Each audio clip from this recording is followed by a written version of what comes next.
Have you ever tried to customize your stream and make it really unique to you? Like maybe adding a blur effect. Wait, you actually need a plugin for that. Okay, what about like a cool transition where it moves one source to another scene and it changes in between? Well, you also need a plugin for that. Wouldn't it be nice if there was literally just a software that had all that cool stuff built into it? And that's where Meld comes in. Meld is actually a streaming software that has a bunch of different features and customizations built into it so that we don't have to worry about what file goes in what folder and things breaking with updates. It's literally just all built into Meld. So if you want your stream to look like this, or this, then make sure you just follow this tutorial because I'm going to lay out exactly how to set up the same way that I do as well. Keep in mind that Meld for Windows is currently in an exclusive beta period, so please make sure you head over to their website in the link in the description or go to meldstudio.co/beta to sign up and then get access to the beta shortly after that. So before we dive into this video, I want to give a little disclaimer.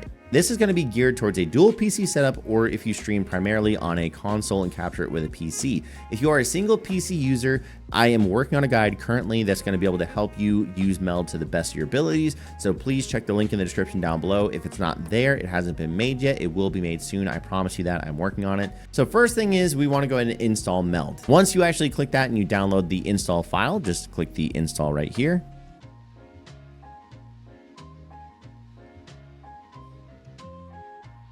Okay, so first thing we're gonna do is we're gonna set this up to make sure that it is set up properly to stream to the platform you wanna stream to.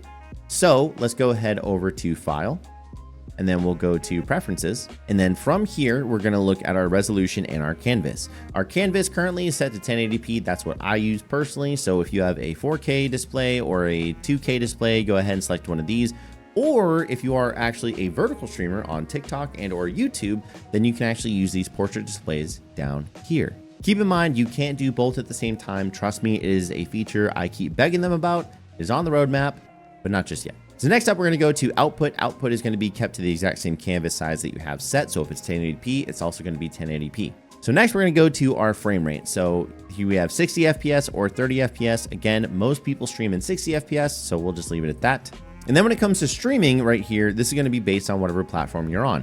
Now, if you stream on Twitch, this will show you exactly where to get your stream key from and also give you a couple servers you can put in there. If you stream on Kick, YouTube, or anything else, you will have to go and manually get those and then input them here. Keep in mind, if you are using another streaming software, you might be able to just grab that information from that streaming software and just paste it into these boxes. And then video bitrate is basically going to be, again, dependent on two things, which is going to be the platform you're streaming on and also your upload speed. For instance, if you're streaming on Twitch, the maximum upload is going to be 6,000 is what they offer. So I'm going to click 6,000 because that's what I use. And if you guys are on Kick or YouTube, you guys can use these guidelines as far as what the platform offers.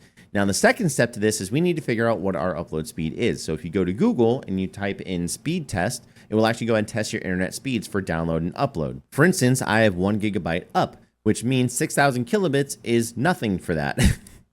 Sorry, I feel like that's like a non-humble brag. My bad, guys, my bad. If you have a 20 megabit upload, then that means on Twitch, you're only using about 6 of that 20 megabits for your upload speed. So you can go ahead and handle 6,000 for the upload. So next up is going to be the hardware accelerated encoder. What that means is that it'll actually use additional resources to create a cleaner and better image that it's sending out to the actual platform. So since you're using a dual PC setup, you should have plenty of resources to give to Meld to make your stream look better. And then below that, we have recording. Recording is just going to be where you're actually recording to, and then also what format you want to use and where you want your screenshots to be. So for instance, I just use MKV because I feel like that for me is the easiest file to work with when I'm editing. And then you just pick whatever destination you want for your local destination. And then after that, we're going to go to plugins. I know what you're thinking. B. Paula, you said there's no plugins.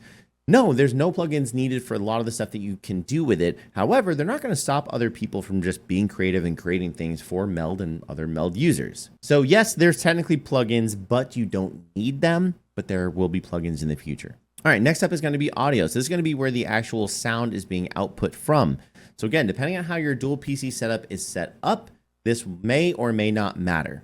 So personally, on my dual PC system, I have it just coming out of my monitor speakers because I don't use the audio from my stream PC.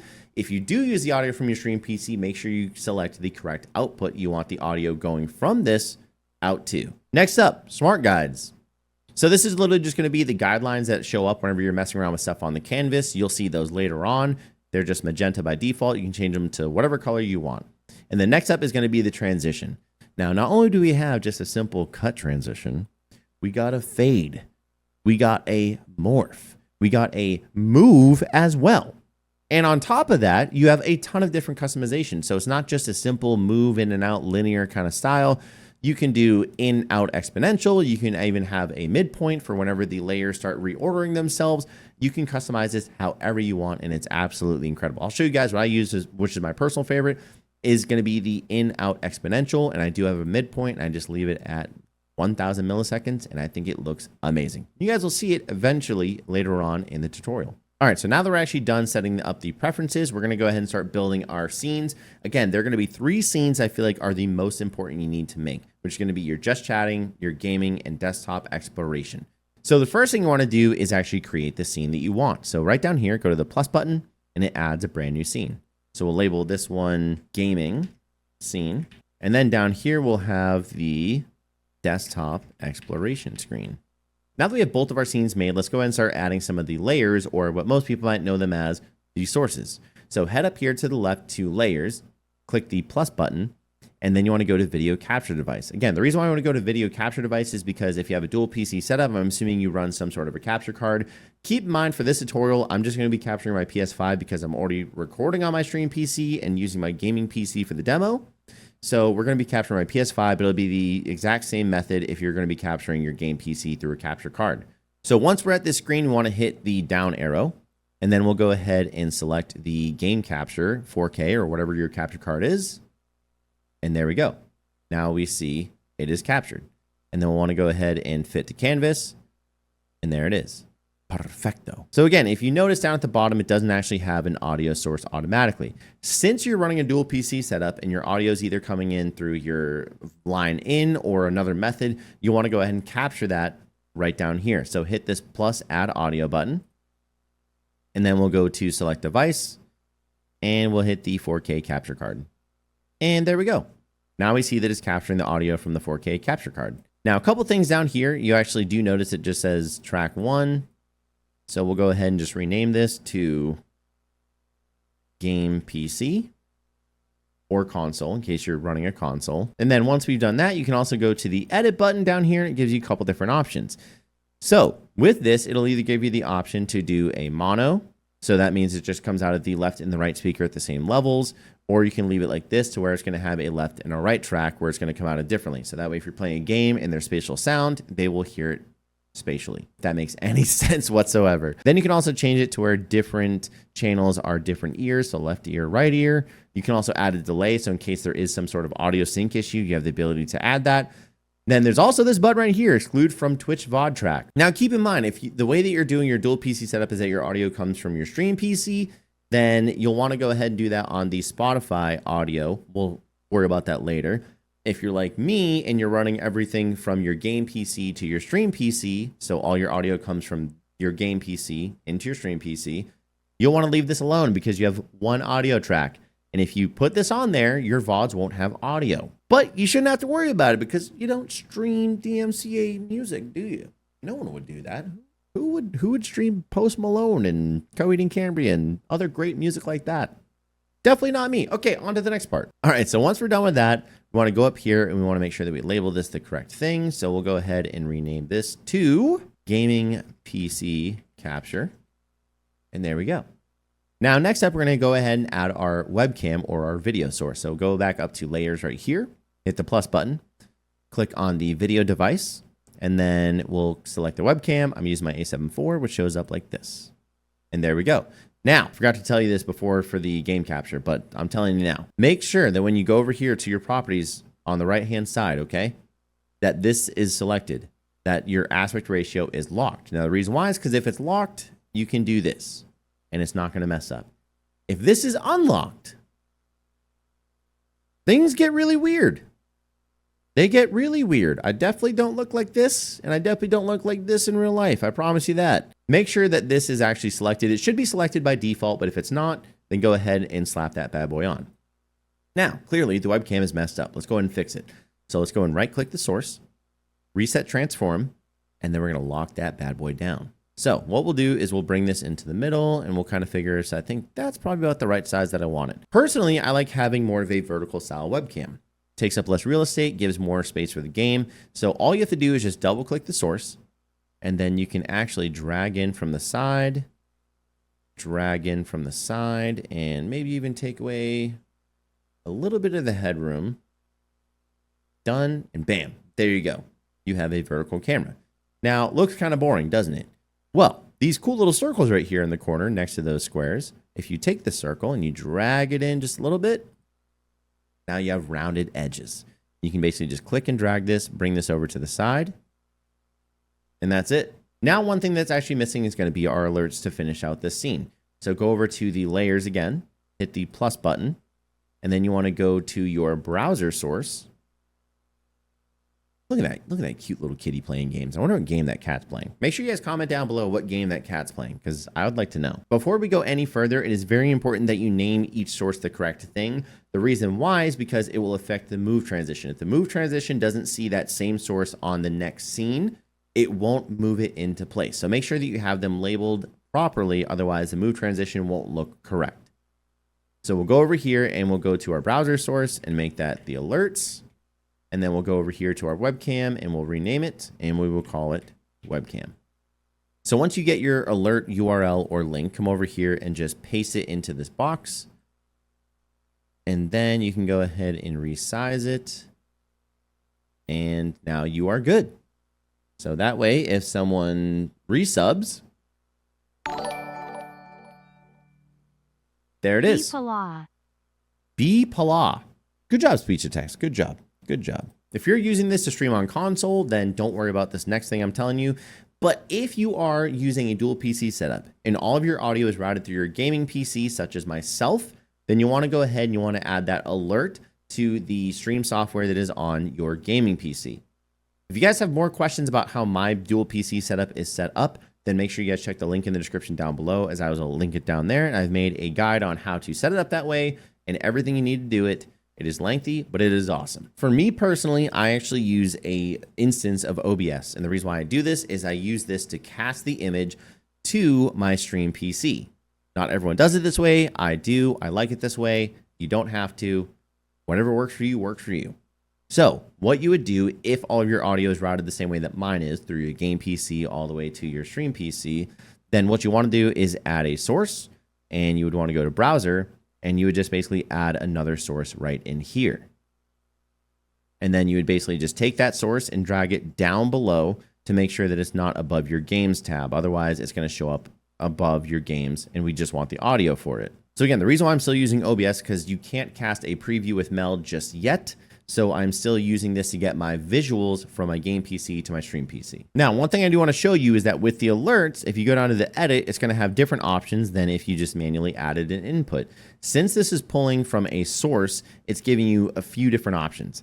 This you can make what's called a global audio track. Now, if you make a global audio track, that means that track, no matter what, is always on. So even if you go to a different scene where that actual layer doesn't exist, it will still play the audio from that layer no matter what. So that means if you're on your just chatting or on your gaming or desktop exploration, it will always play that audio because it is now considered a global audio source.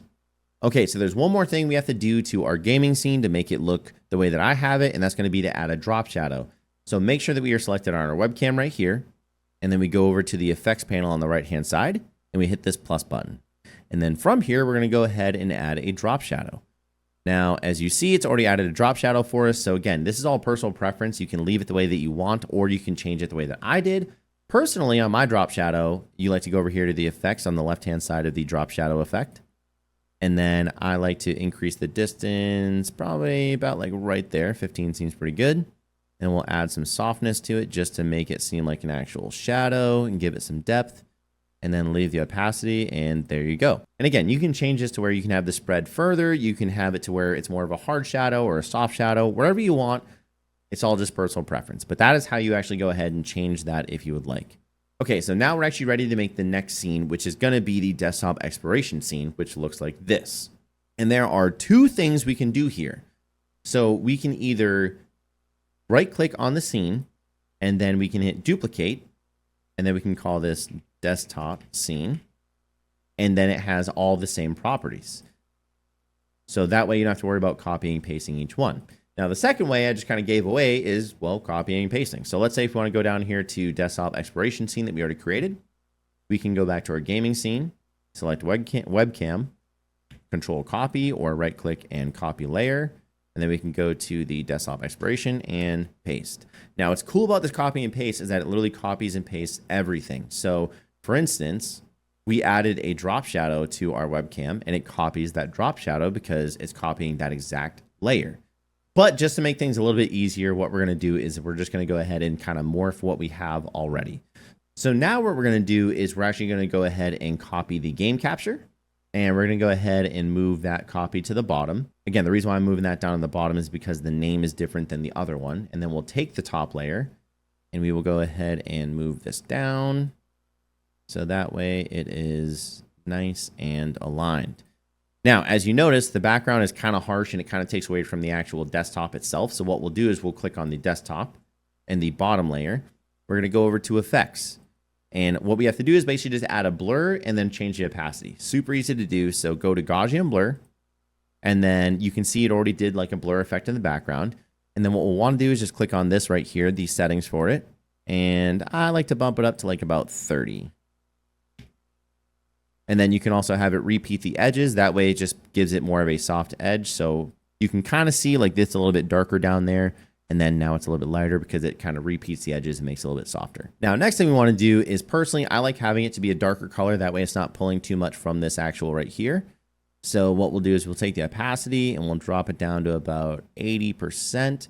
So that way it's still kind of got some vibrant colors and looks cool, but it's not actually the exact same brightness as the main layer. And again, if you want to add a little bit more depth to your scene like I do, go back to your gaming capture and then go to your effects and just give it a nice little drop shadow. And again, I use the exact same settings. So we'll go to settings.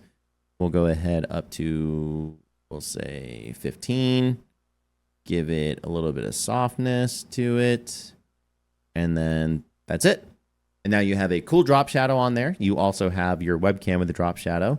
And then now, if you actually go from gaming scene to there, it moves. Look at that, dude. That is actually so sick, dude. That looks so good.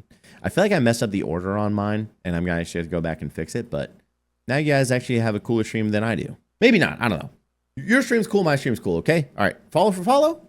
Just kidding. Don't do that stuff. That's bad. All right. So next thing you're going to realize is that we actually, since we copied the alert, it also copied the audio from the alert down here. So sometimes when you're copying sources that actually have audios attached to it, it will do that. What you can do is you can hide it, so that way it just declutters it and you don't have to worry about it. So what you do is just click on the edit button for one of these, since technically we already enabled global on both of them, and just hit enable audio track and it gets rid of it. So that way you don't have double alerts or double audio going off.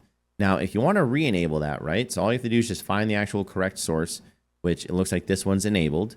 Then we'll go down to the gaming scene, click on alerts there, and there it is. So this on the right-hand side underneath the URL says enable audio. So we can enable and disable the audio from right there. But again, just make sure that you just hit the click, edit. One of them's global, disable the other one. But if you disable something on accident, just find that layer and it will go ahead and just have a toggle to re-enable it. So next up, we need to add our chat window down here. So I'm going to go ahead and show you how to do that. So right up here, next to layers, we hit the plus button and we're going to go to browser.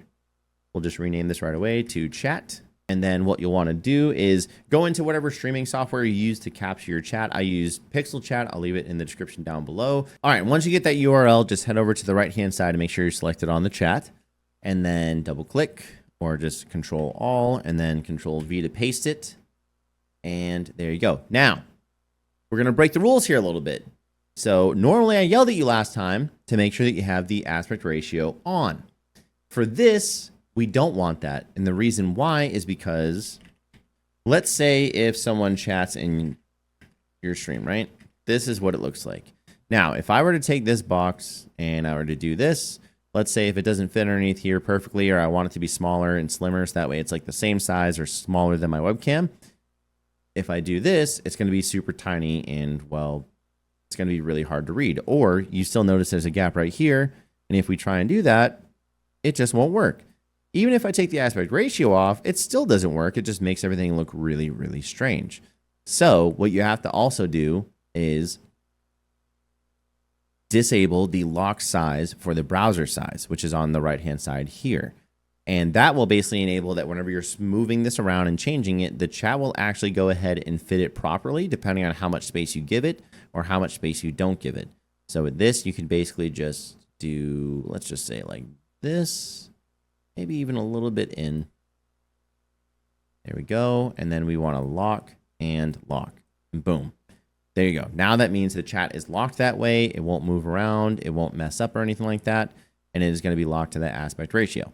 So you do want to relock it afterwards, but when you're messing around with a certain thing like this, or even the alerts, you can basically unlock the aspect ratio and then also make sure you unlock the browser size, and it should automatically resize to what space you give it. Okay, so now we have this set up. Let's go ahead and set up our just chatting screen, which looks like this, which is pretty awesome. The fact that you can pull off that whole blur thing from the side and have it only be a portion is pretty incredible. I'm going to show you how. It's pretty easy. So again, what we'll do is we will go ahead and just for this one, we'll make a whole brand new scene out of it. So we'll do scene 1. We'll call this just chatting. And then we'll go up to our layers. We will go to our video device, select our A74. Now what's cool is if you want this to fit the whole screen, just right click, fit to canvas, and there it is. Now, one thing that's important for the move transition, again, you want to make sure that you rename this and you put webcam. So that way it knows, oh, this is the webcam. So instead of over here, it then moves over here. Okay, so once we have our webcam set up, we're going to go ahead and duplicate that. Now for this one, we're actually going to leave the top layer, and that's going to be the one that we're actually editing. So first what we'll do is we'll highlight the top layer. And again, you want to leave it as webcam 1. You'll see why. Then you want to go over to effects, hit the plus button, Gaussian blur. Again, adjust it to your liking. I'm going to hit 30% on this bad boy. And now just go ahead and double click the layer, make sure it's the top layer. And then you want to go ahead and bring this over, let's say to about right there. Bam. And there you are. Blurry, not blurry.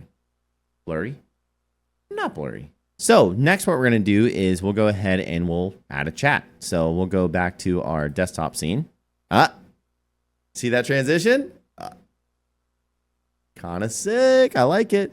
Okay, so what we're going to do is we're going to take our chat, copy that, go to just chatting, make sure that is on top. And then what we'll do is we'll actually go ahead and reset transformation.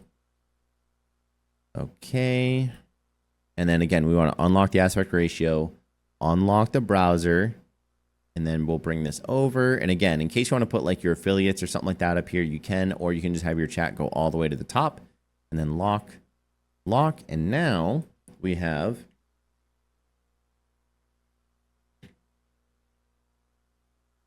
so anyways, so there we go. So now we have the chat. And again, if we go back to our gaming, or no, not our gaming scene, excuse me. If we go from just chatting to our desktop, it'll go ahead and it will expand and move around, which is pretty awesome.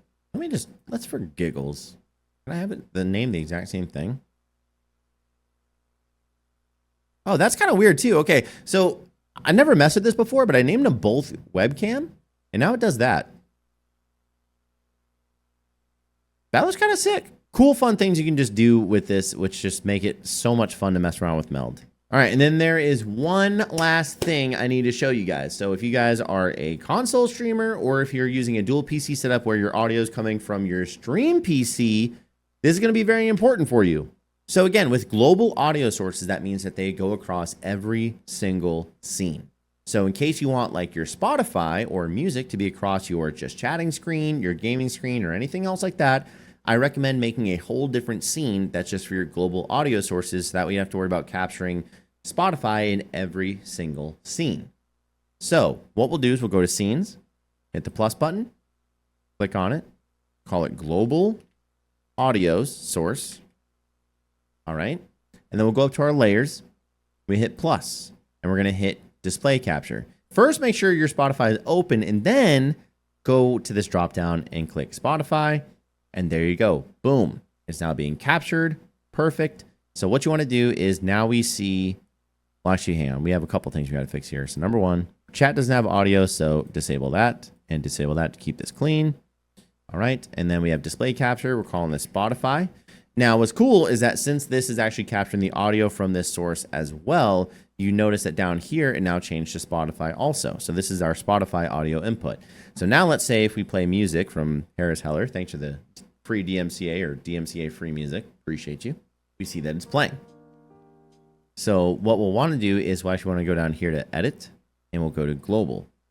And the reason why is because now, although the way that I have my audio set up with my setup, we are going to be able to hear it. But if you go to a different scene, you notice that this now goes down to 0. So in theory, you won't be able to hear it because the audio is now muted since it's not a global audio source. So go here, click edit, and then put global audio source.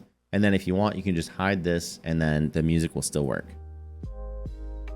So now no matter what screen we're on, we see the music is still playing. We can still hear it. We can adjust it if we want to. So anything that has an audio source, so whether it is your web browser or whatever have you that you might have to capture on your stream PC, if that's where your audio is coming from, make sure you do that. It's very important. And again, the global audio source, I guess you don't technically have to do it. I just feel like it makes it super simple. So that way you know where all of your global audio sources are versus putting it in one scene or all the scenes. So right now you're just good to go ahead and start streaming, but I do want to educate you a little bit further on Meld and some of the other options that it has. So number one, down here in the audio input, you can actually have up to 32 different audio channels, which is absolutely insane that you can do that. On top of that too, you see this little cue button here that actually gives you the ability to cue the audio that your stream hears in your output for your sound. If you have your output set to your regular headphones from Meld so that we can hear your alerts and stuff like that, when you click cue, you're just going to double it. And you don't want to do that. So what you would have to do basically is while you're offline, you can go up here to File, Preferences, and then you can go ahead and you can change your audio output to something different that you're not listening to. So for instance, if you have speakers built into your monitor or if you have a different headphone jack, you can then route the audio out of there. You do have to restart Meld to go ahead and get that to actually switch over. But then you can go ahead and cue it to where it sounds differently. So you're like, okay, cool, I know what this balance sounds like. Just remember that whenever you do that, you actually you rechange where it's going out of to make sure it's through your primary output. And then you go ahead and reclose and reopen Meld. And then again, if you are using a dual PC setup to where all of your audio is coming out of your stream PC, then you want to go down here to edit. And if you're on your Spotify, you might want to click exclude from Twitch VODs. That way it doesn't record the music. Again, I'm not saying anyone out there is streaming DMCA music because no one would ever do that, especially since Harris Heller worked so hard on giving us all this free music, okay? Never. No, none of us would ever do that. None. Definitely not twerk to it either. But if you want to go ahead and exclude your music from your VODs, go ahead and hit the exclude from Twitch VOD and it does everything for you, which is super simple. It's way easier than doing it on other, softwares that stream. Just saying. And now you also have this yellow tag that says VOD excluded, which is pretty sick. All right. So another thing to keep in mind too is that the way that you layer effects matters. All right. So let's take this bulge effect. And we go ahead and we enable it. So again, you can toggle effects too, which is kind of cool. So let's say we do this. So we have this big old mouth looking thing. If I drag this and I put it below, it kind of breaks the camera, right? It doesn't work, or let's just say it's just not seen at all. So again, if you are adding a lot of effects to one layer, you want to make sure that you layer them properly so that way they don't mess with each other. Otherwise, they might not work. Thank you guys so much for watching the video. I really appreciate it. If you guys have any questions or comments, then make sure you guys leave them in the comment section down below. Or also, too, you guys can join the Discord. They have some pretty amazing people in there, and they have very helpful devs that are willing to jump in and give some feedback or even take some of your feedback as well. You can also share what you found in Meld if you guys found something that's kind of cool. And also, too, sometimes they drop little extras for us in the Discord, so make sure you guys join. And again, if you guys are a single PC user, I promise you the guide is coming very soon. It's going to be down in the link in the description below. If you guys don't see the link, it hasn't been made yet, but I am working on it currently, so please just give me some time while I perfect it and make sure it is a good guide. Appreciate you guys again. Thank you so much. Make sure you guys give it a like if you guys liked it. Make sure you guys subscribe if you guys want more tech videos, unboxing, and also more how-to tutorials. And again, I will see you guys in the next one.